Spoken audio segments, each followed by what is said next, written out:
Hi everyone, I'm JP Robinson. Thanks for watching my video. So the topic today I have for you is Booklife, the Booklife Prize, a good fit for Christian indie authors? So as most of you all know, one of the things I love doing is trying to help indie authors succeed, especially Christian indie authors. I think that things can be really tough and it's a really hard market out there to break into and to succeed at.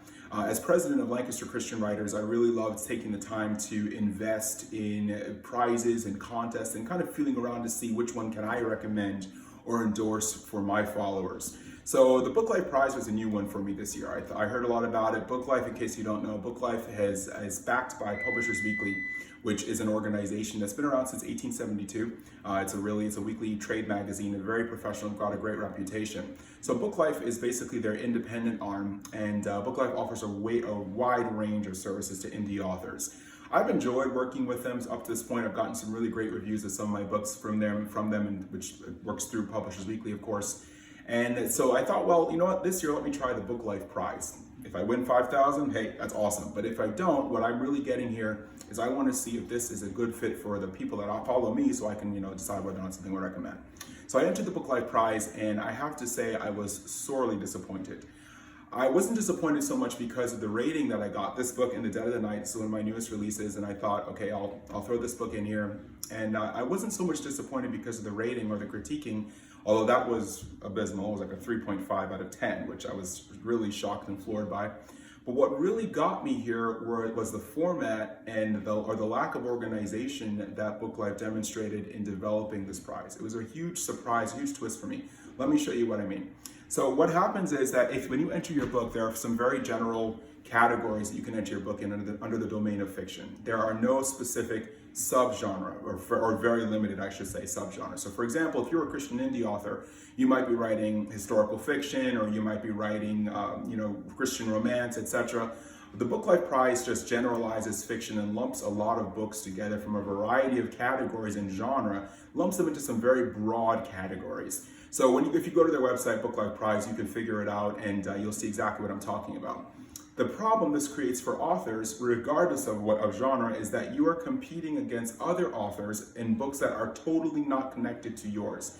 The bigger problem is that the judges and evaluators are not trained or may have little or no experience with your specific genre. So let me flip this around to explain a little bit more what I mean.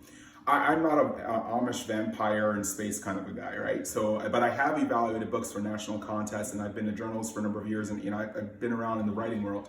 So if I were to turn around and someone were to ask me to objectively critique a book about Amish vampires in space or something, I would really have a hard time doing that, and I would politely probably decline that simply because I'm not qualified for that. It's not a field that I've had a lot of experience in, and it's not something that I can really feel that I can be objective about because it's not something I really enjoy. Well, the same thing holds true for the Booklife Prize. Unless you have authors or reviewers or critiquers who are skilled, have experience writing, or are very familiar with that genre, it is very ineffective to lump a lot of books together just because they're all fiction, put them together and say, okay, let's choose a winner out of this. So let me give you an example about what I mean, what I mean here, a little bit more personal detail, and I'll kind of share this with you. Just hang on a sec while I pull this up. Okay, so here I wanted to share a quote from the Booklife Prize reviewer that I got. Now again, keep in mind, In the Dead of the Night is Christian historical fiction. Okay, it's historical suspense. And the reviewer said this: "It's," meaning the novel, "embraces tropes typical of the genre rather than attempting to subvert them." Now this really bothered me, and I'll tell you why. This implies that the only books that the Booklife Prize considers worthy of a higher rating are books that attempt to subvert the Christian inspirational genre. Now, why would I, as a Christian author who am writing for a Christian audience, want to create books that subvert the very beliefs or tropes, as they declared it, that my readers are familiar with and are expecting? It doesn't make any sense. The bigger problem here is that the reviewer, in expressing these comments, the reviewer explained that he or she allowed personal bias into the picture and showed that a personal preference here, instead of evaluating the book explicitly based upon the content, the critiques, etc. Quotes like this turn around and indicate that the potential for personal bias is here, which brings me back to my first point. If you are not a good fit for my book or for any book, then that is not a book that you should be evaluating. So I'm saying this to you to express the fact that I personally think that the Booklife Prize is not a good fit for Christian indie authors at this time.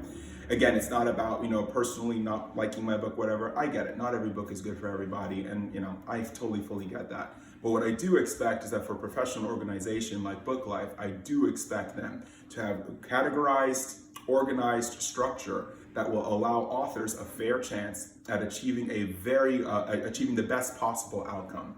And so that's why I'm taking a stand here today, that if for all those of you that are considering it, I would say enter with caution and see if it's a good fit for you.